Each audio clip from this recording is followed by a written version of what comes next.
हो गया शुरू? ठीक है।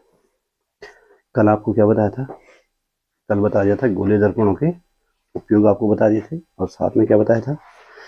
साथ में आपको शायद आवर्धन बताया था, याद है?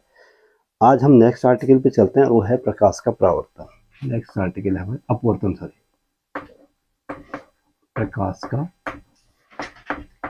अपवर्तन। देखो, अपवर्तन और परावर्तन में अंतर है, ठीक है ना? होता क्या है कि प्रकाश अगर किसी अपारदर्शी और चमकीली पृष्ठ पर पड़ती है तो प्रकाश का परावर्तन होता है, ठीक है ना? और अगर जो पृष्ठ है भाई, जो माध्यम है, वो पारदर्शी है, तब क्या होगा? यानी कि प्रकाश एक माध्यम से कहाँ जाए, दूसरे माध्यम में जाए, तो क्या होगा? उस घटना को समझने के लिए हम बात करते हैं किसकी? अपवर्तन की, यानी कि इसको बोलते हैं refraction. Refraction of light. Refraction, वो रिफ्लेक्शन था, ये रिफ्रैक्शन है, ठीक है ना? इतना स्पेलिंग में ज़्यादा अंतर नहीं है, सिर्फ आर ए बदल जाएगा एल ई की जगह। अब होता क्या है कि अगर प्रकाश जो है एक माध्यम से दूसरे माध्यम में जाता है, और माध्यम के भी कुछ पर्टिकुलर माध्यम, ऐसा नहीं कि हर माध्यम की बात नहीं कर रहा हूँ, जो माध्यम है वो जो है एकांगी माध्यम। एकांगी का मतलब होता है होमोजीनियस, जो हर जगह एक जैसा होगा। अब सबसे पहले आप होमोजीनियस मीडियम क्या होता है, और पारदर्शी, जिन माध्यमों की हम यहाँ पे बात कर रहे हैं वो एक तो होमोजीनियस होने चाहिए, और एक पारदर्शी यानी कि ट्रांसपेरेंट होने चाहिए भाई। ट्रांसपेरेंट माध्यम समझते हैं आप लोग? ट्रांसपेरेंट माध्यम का मतलब है जहां से प्रकाश आर पार जा सके, ठीक है ना? इतना समझते हैं। अब होमोजीनियस क्या हुआ? एकांगी का मतलब ये हुआ कि जो हर स्थान पर एक समान हो, जिसका घनत्व, विशेषकर जिसके अणुओं का घनत्व हर जगह क्या हो, एक समान हो। जैसे सपोज के लिए इस कमरे में वायु भरी है, ठीक है ना? तो हम ये नहीं कह सकते कि इस कॉर्नर पे वायु का घनत्व ज़्यादा है, इस कॉर्नर पे क्या है, कम है, ऐसा नहीं कह सकते ना। या किसी बर्तन में पानी भरा हुआ है, ठीक है ना? तो पानी का जो अणुओं का घनत्व है किसी एकांक आयतन में, वो हर स्थान पर क्या होगा, समान हो। उसको बोलते हैं एकांगी यानी होमोजीनियस, जिसके अणु समान रूप से वितरित हो माध्यम में, उसको बोलते हैं होमोजीनियस मीडियम, ठीक है? तो होता क्या है कि जब प्रकाश एक किसी होमोजीनियस और ट्रांसपेरेंट माध्यम पे पड़ता है भाई, ठीक है ना? और विशेषकर हम यहाँ पे प्रकाश की बात करेंगे तो हम एक वर्णी प्रकाश की बात करेंगे। और एक वर्णी ही क्यों? एक वर्णी यानी कि इसको बोलते हैं मोनोक्रोम। आप जानते हैं कि प्रकाश में वर्ण विक्षेपण होता है भाई। प्रकाश में क्या होता है? वर्ण विक्षेपण। आपने सुना होगा वर्ण विक्षेपण, अभी आपने पढ़ा हुआ है, 11th में था शायद, सुना हुआ है? 10 में भी था, और मेरे ख्याल से 11वीं में भी होना चाहिए था, ठीक है ना? वर्ण विक्षेपण में क्या होता है कि जब प्रकाश जो है किसी प्रिज्म से गुजारता है तो वो 7 भागों में टूटता है। ये जो है सामान्य सूर्य का प्रकाश है, और ये कितने रंगों से मिलकर बना होता है?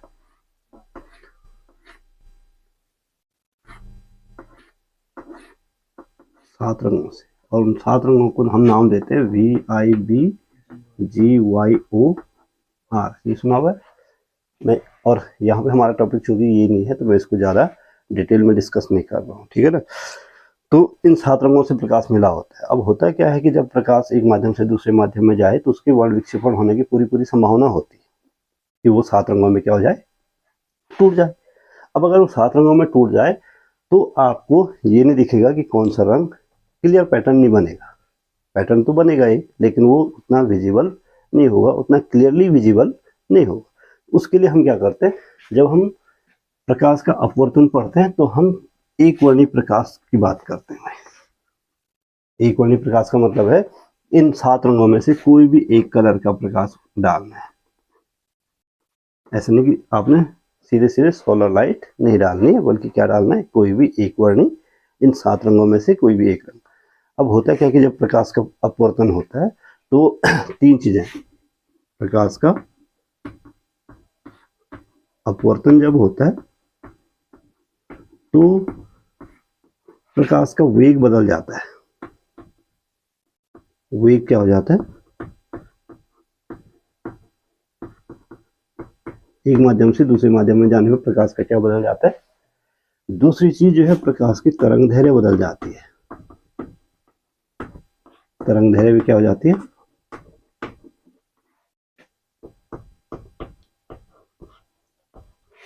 प्रकाश का वेग भी बदल जाता है और तरंग दैर्घ्य भी क्या हो जाती है, लेकिन आवृत्ति अपरिवर्तित रहती है। आवृत्ति नहीं बदलती है।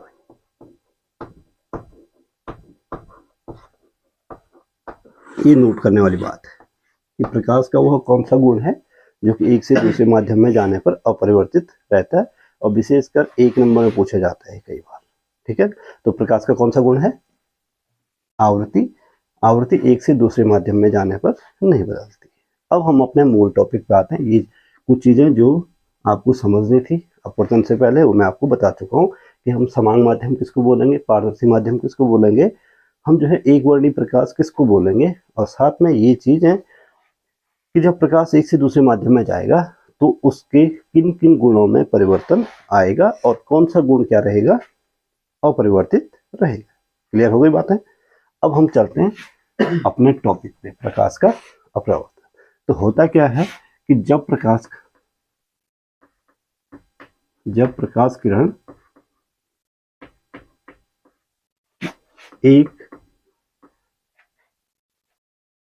एकांगी किसको बोलेंगे,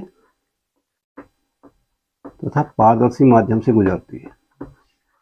एक एकांगी तथा पारदर्शी माध्यम से दूसरे, और जो दूसरा माध्यम होगा वो भी कैसा होगा, होमोजेनियस एंड ट्रांसपेरेंट। वो भी एकांगी होगा और पारदर्शी होगा, में प्रवेश करती है। तब क्या होगा, एक होमोजेनियस मीडियम से दूसरे होमोजेनियस मीडियम में प्रवेश करती है, तो अपने मार्ग से विचलित हो जाती है भाई। और विचलित क्यों होती है,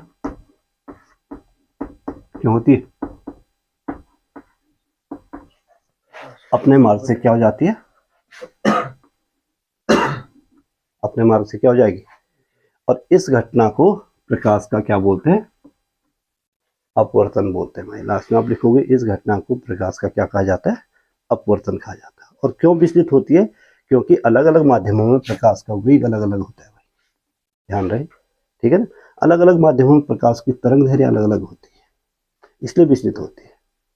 बात समझ में आ रही कि मैंने ये चीजें क्यों बताई थी पहले। ठीक है ना, तो चूंकि हर माध्यम में प्रकाश का वेग अलग होता है, उसकी तरंग दैर्घ्य अलग होती है, इसलिए वो अपने मार्ग से क्या हो जाती है, विचलित हो जाती है, भटक जाती है। सिर्फ एक चीज एक्सेप्शन है, यहाँ पे एक अपवाद है। एक्सेप्शन का मतलब क्या होता है, अपवाद। ये अपवाद है कि अगर प्रकाश किरण लंबवत किसी माध्यम पर आपतित हो, किसी माध्यम पर क्या हो, लंबवत आपतित हो, यदि आपतन कोण 0 डिग्री हो भाई, आपतन कोण बराबर 0 डिग्री, तो प्रकाश किरण की दिशा नहीं बदलती,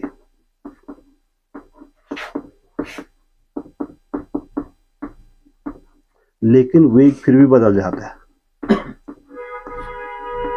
वेग तो बदलना ही बदलना है, ठीक है, तरंग दैर्घ्य बदलनी है, दिशा सिर्फ कब नहीं बदलेगी, जबकि आपतन कोण क्या हो, 0 डिग्री हो, या प्रकाश किरण लंबवत आपतित हो भाई।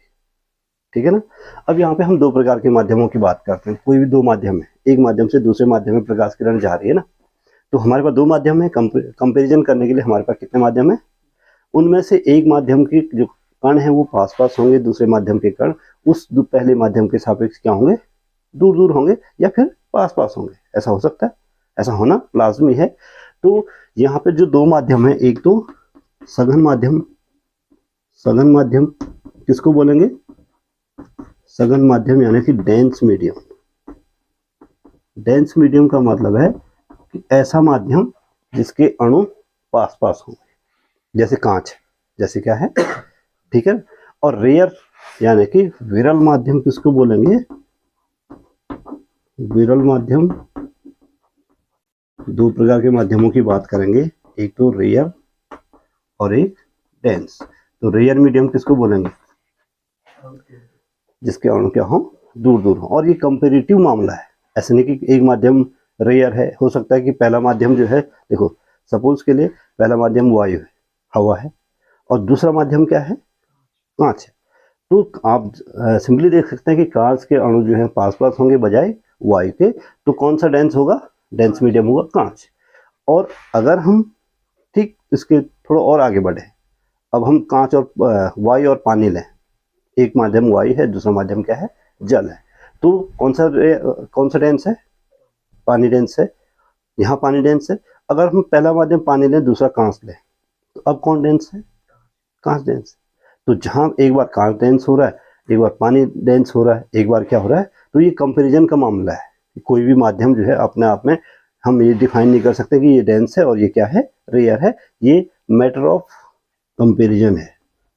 अगर कंपैरिजन नहीं होगा तो कोई भी माध्यम डेंस नहीं है, कोई भी माध्यम क्या नहीं है, ये मैटर ऑफ कंपैरिजन है भाई। अगर कंपैरिजन करने के लिए दूसरा माध्यम नहीं होगा तो आप ये नहीं कह सकते कि ये डेंस मीडियम है और ये क्या है? रेयर मीडियम है। ठीक है ना? तो दो प्रकार के माध्यम मैंने आपको बताए, एक सघन माध्यम और एक विरल माध्यम। अब होता क्या है, देखो, अगर ये एक पृथक कार्य रेखा है, इसको बोलते हैं separating line, separating line between two mediums, इसको पृथककारी रेखा बोलते हैं भाई। ठीक है ना? इसके ऊपर एक माध्यम है, यहाँ माध्यम 1 है, इसको हम माध्यम क्या नाम दे रहे हैं, और इसके नीचे दूसरा माध्यम है, इसको हम नाम दे रहे हैं माध्यम 2। दो माध्यम है, ठीक है ना? अब देखो, एक माध्यम दूसरे माध्यम के सापेक्ष विरल होगा, तो दूसरा माध्यम पहले माध्यम के सापेक्ष क्या होगा? सघन होगा। जो भी होगा, पहला दूसरा कोई भी हो सकता है। तो सपोज के लिए नीचे सघन है,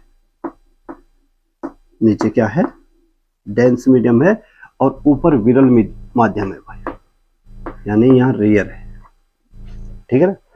अब जब कोई प्रकाश किरण इस माध्यम पे गिरती है, ये आपतित किरण है, आपतित एक वर्णी प्रकाश किरण। एक वर्णी पे विशेष ध्यान दे रहा हूं, क्यों दे रहा हूं? क्योंकि हम डायरेक्ट इसमें श्वेत प्रकाश को यूज नहीं कर सकते, सोलर लाइट को डायरेक्ट यूज नहीं कर सकते हैं, एक वर्णी प्रकाश यूज करते हैं। ठीक है ना? और क्या होता है एक वर्णी प्रकाश, ये मैं आपको बता चुका हूँ। ठीक, तो जब ये अब इस बिंदु को क्या बोलेंगे? जैसे परावर्तन में बोला था, इस बिंदु को आपतन बिंदु बोलेंगे। ये किरण कैसी, क्या किरण हो गई? आपतित किरण हो गई। ठीक है ना? यहाँ पे एक अभिलंब खींच दें,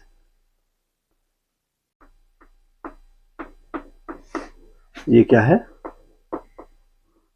इनकी परिभाषाएं मैं बताऊंगा नहीं है, आप लोगों को खुद ही याद करनी है। ठीक है ना? क्योंकि ये परिभाषाएं पहले बता चुका हूँ परावर्तन में। ठीक, तो ये आपतित किरण हो गई, ये अविलंब हो गया। इस बिंदु को हम क्या बोलेंगे? इस बिंदु को क्या बोलेंगे? पॉइंट ऑफ इंसिडेंस, इसको बोलेंगे आपतन बिंदु। ठीक है ना? अब ऊपर सघन माध्यम में जाना था इस प्रकाश किरण को सीधे इधर को। देखो, इस प्रकाश किरण का अपना नेचुरल मार्ग था, ये इधर को जाना था। लेकिन जब ये विरल से सघन में आती है, विरल से, तो अपने मार्ग से अविलंब की ओर झुक जाती है भाई। इसको बोलते हैं अपवर्तित किरण। अब ये अविलंब की ओर झुक गई है, देखो आ गई। किधर को जाना था इसको? इस डायरेक्शन में। ध्यान से देखो, जो मैंने डॉटेड लाइन बना रखी, इस डायरेक्शन में जाना था, और ये अविलंब की ओर झुक गई। तो जब प्रकाश किरण, ध्यान से सुनो, जब प्रकाश किरण किसी विरल माध्यम से सघन माध्यम में जाती है, तो अविलंब की, अपने मार्ग से हटते हुए अविलंब की ओर झुक जाती है। अविलंब क्या है? अविलंब जो है उस सेपरेटिंग लाइन है, उस सेपरेटिंग लाइन या जो पृथककारी रेखा है दोनों माध्यमों के बीच, उस पर, उस बिंदु पर खींचा गया लंब है, जिस बिंदु पर आपतित किरण गिर रही है। आपतन बिंदु पर खींचा गया लंब को क्या बोलते हैं? अविलंब। अब देखो, अविलंब और इसके बीच के कोण को आपतन, इस समय इसको क्या बोलेंगे? ये आपतन कोण है। आई क्या है, और अविलंब और अपवर्तित किरण के बीच के कोण को, इसको क्या लेंगे, अपवर्तन कोण। पहले आपतन कोण और परावर्तन कोण होते थे, अभी अपवर्तन कोण और अपवर्तन कोण और अपवर्तन कोण हो गए, ठीक है ना। दोनों को आई और आर से ही प्रकट करते हैं, क्योंकि r is also stand for reflection and reflection दोनों आर से स्टार्ट होते हैं, तो इसलिए दोनों को हम आर लिख देते हैं। बात समझ में आ गई। इसी का दूसरा केस अब क्या होगा कि अगर आपतित किरण, अगर हम जो है ऊपर सघन माध्यम लें और नीचे क्या लें, विरल माध्यम लें, तो उस केस में क्या होगा, उस केस में क्या होगा, देखो ये पृथककारी रेखा है, बार बार नहीं लिखूंगा, ठीक है ना। ये कोई एक वर्णी प्रकाश किरण इस पे आके गिरी, ठीक है ना। यहाँ पे हमने अविलंब खींचा, ये क्या है, आपतन बिंदु है ओ, ये ओ क्या है, तो ये प्रकाश किरण इसको जाना था, इसका ये नेचुरल मार्ग ये था भाई, इस मार्ग पे जाना था इसको। तो जैसे अगर यहाँ ऊपर सघन माध्यम है और नीचे क्या है, नीचे है भाई विरल माध्यम, इसको माध्यम 2 मान लेते हैं, इसको माध्यम। अब क्या होगा, इसको डायरेक्ट जाना था, देखो जो डॉटेड लाइन है उस लाइन में जाना था, तो जैसे ही नीचे विरल माध्यम है, सघन से विरल में प्रवेश कर रही है, तो ये अविलंब से दूर हट गई भाई, अविलंब से क्या हो गई और इस लाइन पे चली गई, यानी अब ये आर हो गया, ये कोण क्या हो गया, और ये कोण क्या हो गया, आई हो गया। देखो यहाँ पे ध्यान देने वाली बात है कि यहाँ पे I is greater then are है, आई इज ग्रेटर देन, और यहाँ पे आर इज ग्रेटर देन, यहाँ पे r is greater than i. अगर प्रकाश किरण विरल से सघन माध्यम में जाएगी तो जो अपवर्तन कोण होगा वो आपतन कोण से बड़ा होगा, और अपवर्तन सॉरी सघन से विरल में जाएगी तो, ठीक है ना, और विरल से सघन में जाएगी तो आपतन कोण बड़ा होगा किससे, अपवर्तन कोण से। ये चीज, ये है प्रकाश का अपवर्तन। क्लियर हो गई बातें, ठीक है ना। कौन अविलंब है, कौन आपतित किरण है, कौन अपवर्तित किरण है, ठीक है, बात समझ में आ गई। तो ये प्रकाश का अपवर्तन है भाई। कुछ पूछना है, कोई क्वेश्चन है किसी का? बिल्कुल नहीं, आगे बढ़ूं। तो कब अविलंब से दूर हटेगी, कब अविलंब की ओर मुड़ेगी, ये चीजें क्लियर कर लो, ठीक है ना। और क्यों मुड़ेगी, मेन चीज ये है कि क्यों मुड़ेगी, क्यों मुड़ेगी। हाँ, प्रकाश का वेग अलग अलग माध्यम में क्या होता है, अपवर्तन का कारण है अपवर्तन का, ये बल्कि आप इसको नोट कर लो, अपवर्तन का जो कारण है वो क्या है, भिन्न भिन्न माध्यमों में, भिन्न भिन्न माध्यमों में प्रकाश का वेग, प्रकाश का वेग और तरंग दैर्घ्य, वेग या तरंग दैर्घ्य क्या होती है, भिन्न भिन्न होती है भाई, और यही प्रकाश के अपवर्तन का कारण है। अगर प्रकाश का वेग नहीं बदलता है, हर माध्यम में एक जैसा होता, तो प्रकाश का अपवर्तन भी नहीं होता। लेकिन चूंकि प्रकाश का वेग और प्रकाश का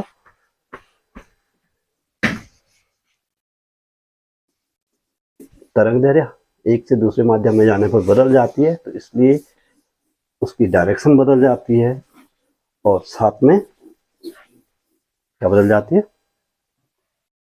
वेग भी, वेग बदल जाता है, तरंग दैर्घ्य बदल जाता है। सिर्फ क्या नहीं बदलता है, आवृत्ति नहीं बदलती है। बार बार इसलिए पूछ रहा हूँ क्योंकि ये एक नंबर में पूछा जाता है ये सवाल कि एक से दूसरे माध्यम में जाने पर प्रकाश का कौन सा गुण अपरिवर्तित रहता है, मल्टीपल चॉइस क्वेश्चन है, ठीक है, तो ये पूछा जाता है। बात समझ में आ गई। अपवर्तन क्या हुआ, अब प्रकाश के अपवर्तन के नियम, प्रकाश के अपवर्तन के नियम, प्रकाश के अपवर्तन के मूल रूप से 2 नियम है, ठीक है ना, और वैसे 3 नियम भी लेते हैं, ठीक। तो प्रकाश के अपवर्तन के जो पहला नियम है, प्रथम नियम वही है भाई जो कि परावर्तन का है। प्रकाश के परावर्तन का पहला नियम क्या था, आपतित किरण अपवर्तित, अब यहाँ पे परावर्तन में परावर्तित किरण थी, यहाँ पे अपवर्तित किरण हो जाएगी। तो आपतित किरण, अपवर्तित किरण और अविलंब तीनों एक ही तल में। आपतित किरण, अपवर्तित किरण और अभिलंब,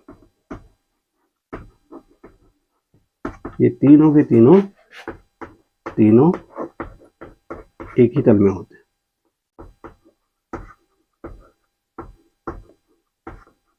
तीनों के तीनों क्या होते हैं? एक ही तल में होते हैं। बात समझ में आ गई कि नहीं आई? आगे दूसरा नियम, इसमें तो बताने लायक कुछ है नहीं, लेकिन जो द्वितीय नियम है भाई, ये इसको स्नेल का नियम बोलते हैं। स्नेल का, सुना हुआ है कभी स्नेल का नाम? Snell's law. स्नेल का नियम बोलता है कि जो किसी भी एक वर्णी प्रकाश के लिए, ध्यान रहे सिर्फ और सिर्फ किसके लिए? मोनोक्रोम लाइट के लिए, एक वर्णी प्रकाश किरण के लिए, एक वर्णी प्रकाश किरण के लिए। इसलिए दोबारा से इसको इसलिए बता रहा हूं क्योंकि सिर्फ अगर प्रकाश किरण एक वर्णी नहीं होगी तो ये नियम काम नहीं करेंगे, ठीक है ना। एक वर्णी प्रकाश किरण के लिए आपतन कोण की ज्या, ज्या का मतलब क्या होता है? आपतन कोण आई की ज्या का मतलब होता है साइन। ज्या हिंदी में साइन को बोलते, साइन cos tan पढ़ा हुआ ना आपने, ठीक है ना। और अपवर्तन कोण की ज्या, अपवर्तन कोण आर की ज्या यानी कि साइन का अनुपात एक नियतांक होता है।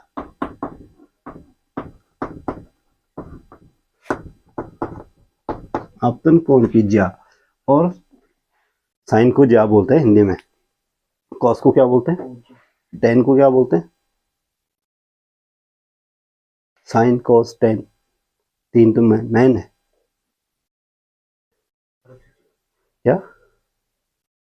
साइन को ज्या बोलते हैं, कॉस को बोलते हैं कुज्या, और टेन को बोलते हैं स्पर्श ज्या, ठीक है ना। और उसके बाद उनके आगे, सबके आगे प्रति लगा दो, तो प्रति ज्या, प्रति कोज्या, प्रति स्पर्श ज्या, वो क्या हो गया? कोसेक, सेक और टेन हो गया, ठीक। तो साइन, इन दोनों का अनुपातिक नियतांक होता है भाई, यानी कि आप कहते हैं कि साइन आई बटे साइन आर, साइन आई बटे साइन आर बराबर नियतांक। साइन आई और साइन आर का अनुपात क्या होता है? एक नियतांक होता है, और इस नियतांक को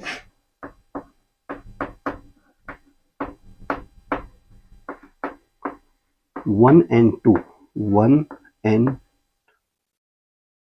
टू लिखा जाता है, या सिंपली कई बार एन भी लिखते हैं।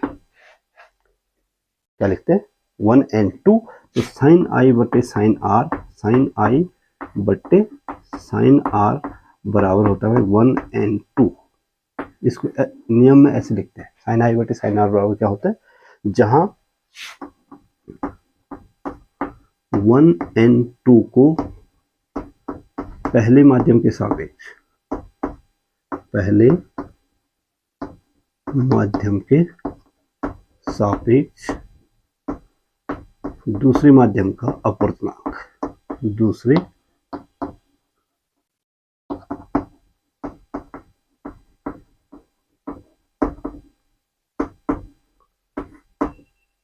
पढ़ा जाता है। 1 and 2 को क्या पढ़ते हैं? पहले माध्यम के सापेक्ष दूसरे माध्यम का अपवर्तनांक। दूसरे माध्यम के सापेक्ष नहीं है, बल्कि किसके? पहले माध्यम के सापेक्ष दूसरे माध्यम का अपवर्तनांक। और 1 and 2 बात समझ में आ गई क्या है? ठीक है ना। तो साइन आई बटे साइन आर बराबर क्या होता है?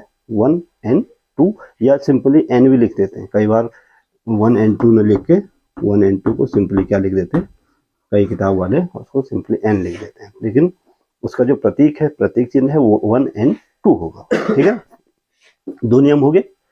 अब इसको थोड़ा सा और आगे डिस्कस करेंगे, लेकिन इससे पहले हम इसमें तीसरा नियम एक लाइन का है, तृतीय नियम, और मैं पहले बता चुका हूँ आपको। तृतीय नियम क्या है? एक से दूसरे माध्यम में जाने पर प्रकाश का वेग बदल जाता है, ठीक है ना, उसके तरंगदैर्घ्य बदल जाती है, लेकिन आवृत्ति नहीं बदलती। फ्रीक्वेंसी क्या रहती है? ये तीसरा नियम है, ये फ्रीक्वेंसी का नियम है। फ्रीक्वेंसी अनचेंज रहती है, बाकी सब चीजें बदल जाती है, वेग बदल जाता है, ठीक है, साथ में बदल जाएगा, रंग नहीं बदलेगा। क्यों नहीं बदलेगा? रंग भी बदलेगा, क्यों नहीं बदलेगा? क्योंकि जो प्रकाश किरण है वो एक वर्णी है, मोनोक्रोम है। जब हमने एक ही रंग की प्रकाश किरण ले रखी है तो वो रंग कहाँ से बदलेगी, है कि नहीं? तो ये है भाई प्रकाश का इसका तृतीय नियम। आगे बात समझ में कि नहीं आए? आगे बात समझ। अब हम थोड़ा सा इसको और डिस्कस कर लेते हैं भाई, अपवर्तनांक को हम डिस्कस करते हैं, और इसमें एक चीज आती है निरपेक्ष अपवर्तनांक। निरपेक्ष अपवर्तनांक क्या होता है कि इसको बोलते हैं एब्सोल्यूट रिफ्रैक्टिव इंडेक्स। अपवर्तनांक को रिफ्रैक्टिव इंडेक्स बोलते हैं, refractive index. Absolute refractive index क्या होता है कि अगर पहला माध्यम निर्वात हो, यदि पहला माध्यम क्या हो, यदि पहला प्रथम माध्यम निर्वात हो, पहला माध्यम निर्वात होना चाहिए, और तो दूसरे माध्यम का जो अपवर्तनांक होगा निर्वात के सापेक्ष, वो क्या कहलाएगा? उस माध्यम का क्या कहलाएगा? अपवर्तनांक, निरपेक्ष अपवर्तनांक कहलाएगा। यदि पहला प्रथम माध्यम निर्वात हो तो निर्वात के सापेक्ष, निर्वात के सापेक्ष यानी कि पहले माध्यम के सापेक्ष किसी भी माध्यम का, किसी भी, यहाँ पे किसी भी माध्यम से मतलब दूसरा माध्यम है, किसी भी माध्यम का जो अपवर्तनांक है, रिफ्रैक्टिव इंडेक्स है, उसे एब्सोल्यूट रिफ्रैक्टिव इंडेक्स बोलते हैं, उसे बोलते हैं निरपेक्ष अपवर्तनांक। क्या बोलते हैं? और इसको n से प्रकट करते हैं। और y या y का जो निरपेक्ष अपवर्तनांक है भाई, y का निरपेक्ष अपवर्तनांक,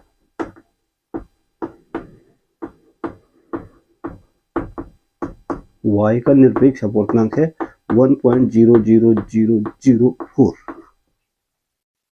ठीक है ना? कितना है?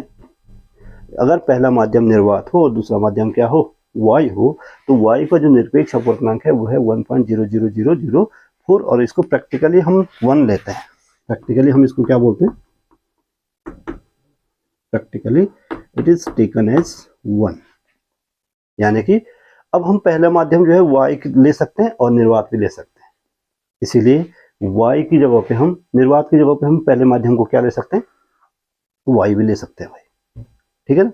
तो इसलिए y के सापेक्ष भी हम अगर किसी माध्यम का अपवर्तनांक की बात कर रहे हैं तो वो भी क्या है? निरपेक्ष अपवर्तनांक है। तो यहाँ पे निर्वात के सापेक्ष, निर्वात की जगह पे यहाँ पे अगर हम y भी लें तो भी उसका जो अपवर्तनांक होगा, किसी भी माध्यम का अपवर्तनांक, वो हम निर्वात के सापेक्ष ही, जरूरी नहीं हम उसको किसके सापेक्ष नाप सकते हैं? y के सापेक्ष भी नाप सकते हैं। बात समझ में आ गई? और यदि दो माध्यम थे, पहला माध्यम और दूसरा माध्यम, यदि माध्यम 1 का, माध्यम 1 का निरपेक्ष अपवर्तनांक, यदि माध्यम 1 का निरपेक्ष अपवर्तनांक कितना है भाई? अगर हम n1 माने, पहले माध्यम का निरपेक्ष अपवर्तनांक कितना माने, और माध्यम 2 का निरपेक्ष अपवर्तनांक हम कितना माने? n2 माने भाई, ठीक है? तो 1n2 बराबर होता है, फॉर्मूला ये है 1n2 बराबर n2 by n1। 1n2 बराबर क्या होता है भाई, n2/n1 होता है। और इसलिए स्नेल के नियम से आप कह सकते हैं कि साइन आई बट्टे साइन आर बराबर 1n2 बराबर n2/n1। ये स्नेल के नियम का रूप हो जाएगा निरपेक्ष अपूर्णांकों के पद में। ठीक है, बात समझ में आ गई। अगर माध्यमों की चाल, अगर अलग अलग माध्यमों में प्रकाश की चाल अलग अलग होती है, एक माध्यम से दूसरे माध्यम में जाने पर प्रकाश की चाल क्या हो जाती है, बदल जाती है। अभी आपको बताया। तो ये हो गया। तो किसी भी माध्यम का निरपेक्ष अपूर्णांक, जब हम निरपेक्ष अपूर्णांक की बात करते हैं तो पहले माध्यम में प्रकाश की चाल बटे दूसरे माध्यम में प्रकाश की चाल। तो 1n2 बराबर होता है भाई, 1n2 बराबर माध्यम, इसको इधर मिटा दूं, मैं इधर मिटा दूं,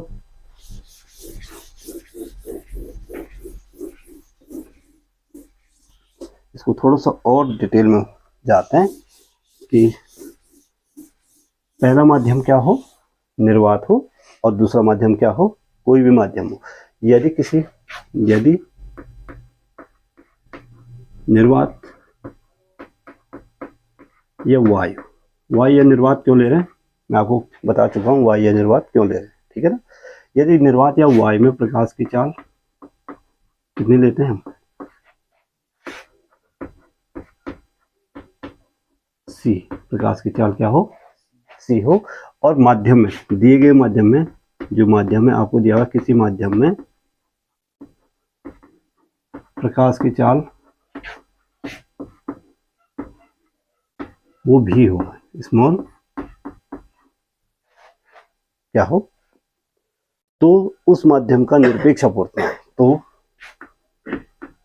माध्यम का अपवर्तनांक या अपवर्तनांक ही बोलते हैं, किसके सापेक्ष, माध्यम का अपवर्तनांक किसके सापेक्ष, वायु या निर्वात के सापेक्ष। तो 1n2 बराबर माध्यम एक में प्रकाश की चाल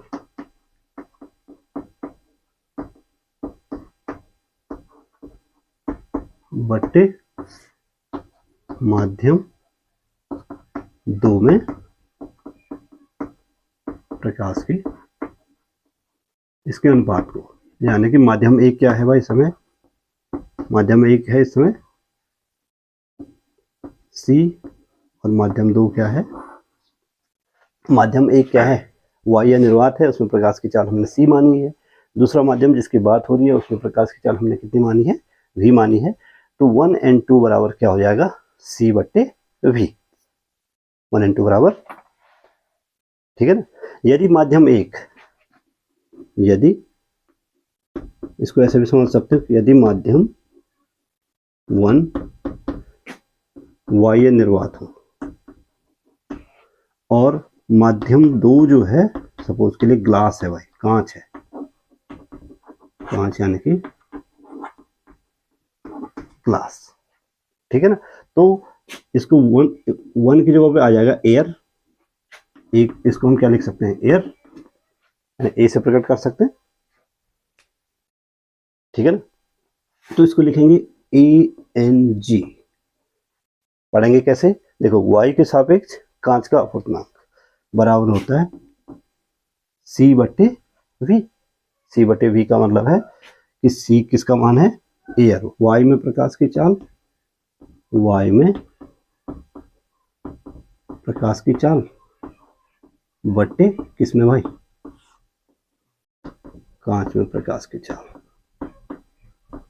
प्रकाश की चाल। तो ये है तुम्हारा अपवर्तनांक क्या हुआ, निरपेक्ष अपवर्तनांक क्या हुआ।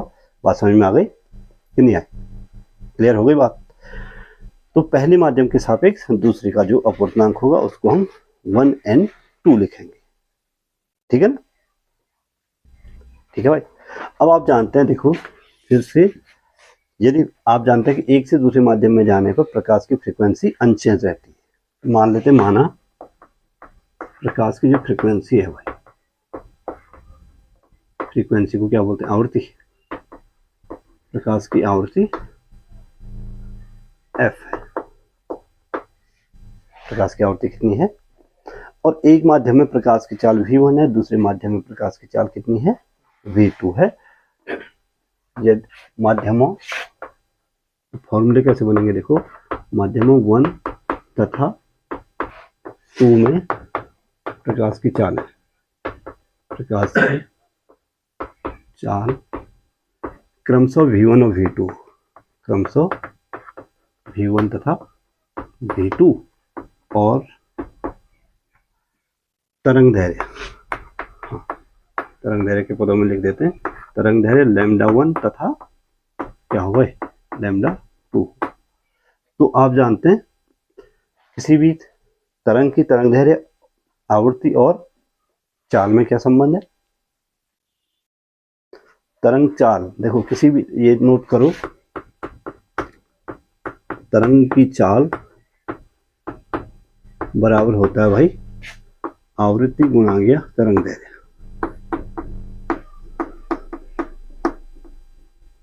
याद रहेगा, आवृत्ति गुणा गया ये तरंग, किसी भी तरंग की चाल, चाहे वो प्रकाश की तरंग है, चाहे वो यांत्रिक तरंग है, कोई भी तरंग है, ठीक है ना, उसकी जो चाल और आवृत्ति और तरंग दैर्घ्य में ये संबंध होता है, ठीक है। तो v इक्वल टू होता है, आप इसको लिखते हैं v equal to f lambda. v क्या है यहाँ पे, तरंग की चाल है, f frequency of the wave, और लैम्डा क्या है, तरंग दैर्घ्य, वेव लेंथ, ठीक है ना।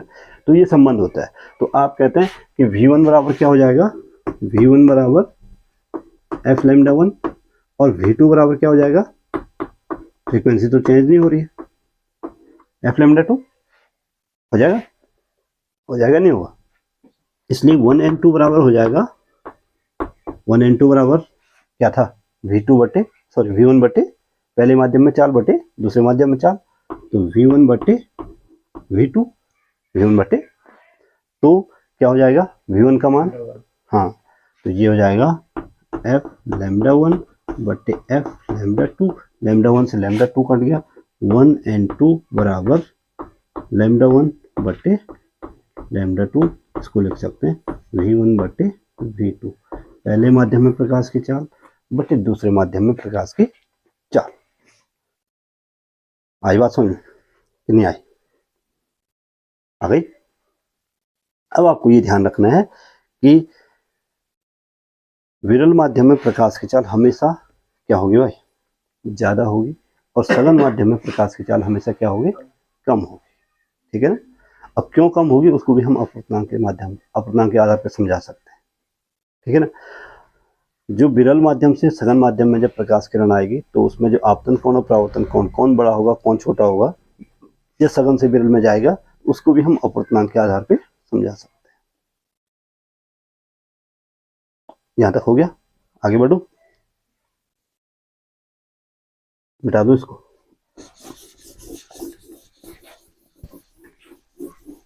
अब इसको थोड़ा सा और आगे बढ़ो, थोड़ा सा मैं इसको और आगे बढ़ा रहा हूं, आज कम से कम ये आर्टिकल समाप्त कर देंगे ना, ठीक है। अब देखो, यदि प्रकाश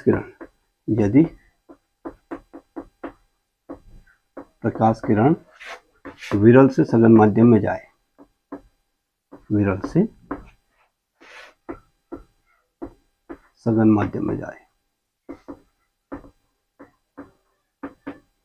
अगर प्रकाश किरण विरल से सघन माध्यम में जाती है तो क्या होगा, तो देखो कौन बड़ा होगा, n2 बड़ा होगा या n1 बड़ा होगा,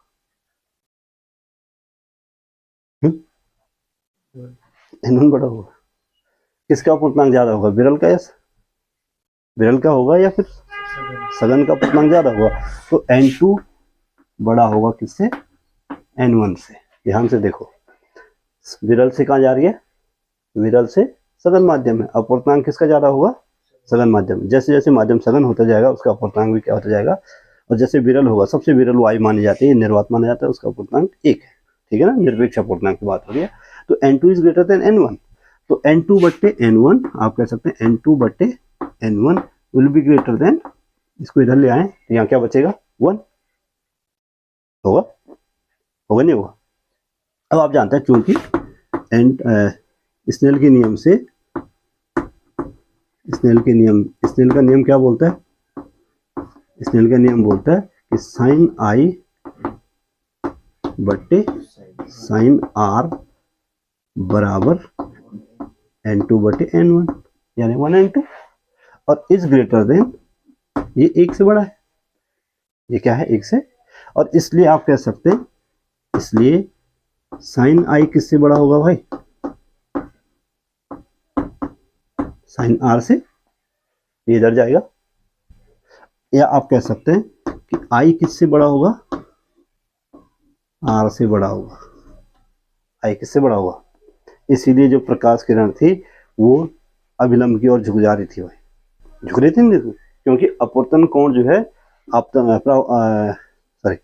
आपतन कोण जो है अपवर्तन कोण से क्या है? बड़ा है, इसलिए वो अंदर की ओर झुक रही थी। इसीलिए प्रकाश जब विरल से सघन माध्यम में जाता है तो अभिलंब की ओर झुक जाता है। यहाँ से क्लियर हो गया। और यदि प्रकाश किरण, इसी का अगला, यदि प्रकाश किरण सघन से विरल माध्यम में जाए, सघन से विरल माध्यम में, अब सघन से विरल माध्यम में जाएगी तो क्या होगा? हाँ, तो n1 will be greater than n2। n1 हमेशा 1 से क्या होगा? जो माध्यम सघन होगा उसका अपवर्तनांक ज्यादा होगा। सिंपल सी बात है, ठीक है ना। तो n1 बड़ा होगा किससे? n2 से। ये आप कह सकते हैं कि n2 will be less then n1, ऐसे भी तो कह सकते हैं, ये आप कह सकते हैं n2 बटे n1 will be less than 1, right. और स्नेल के नियम, यहां से वापस स्नेल को लाओ।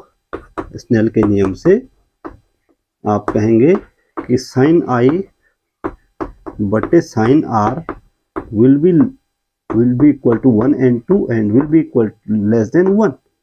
तो आप यहां से निकाल सकते हैं भाई कि sine i will be less than sine r, and finally you will get i will be less than r. अब आर जो है आई से छोटा होगा, आर आई से क्या होगा? आई जो है आर से क्या होगा? तो वो दूर भागेगी नहीं भागेगी अभिलंब से? पहले अभिलंब की ओर क्यों मुड़ी, ये क्लियर हो गया। दोबारा अभिलंब से दूर क्यों भागी, ये क्लियर हो गया। कौन?